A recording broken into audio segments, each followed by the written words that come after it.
Hey, what's up guys? So in this video, we will see how to use dual SIM on the Samsung Galaxy A36 or the A56. Now to do that, first of all, just use the SIM card ejection tool which comes with your smartphone in the box. Or you can use any SIM card ejection tool.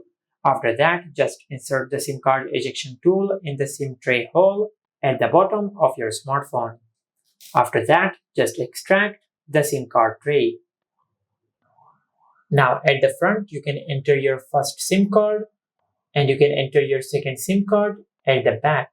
Now just grab your SIM 1 and enter it like that.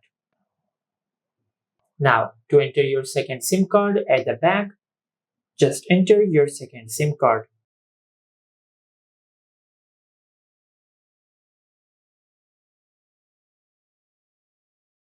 Now once you enter your SIM cards, you can insert your SIM card tray back into your smartphone. And this is how you can use dual SIM on the Samsung Galaxy A36 or the A56. Make sure to like, comment and subscribe. Thank you for watching.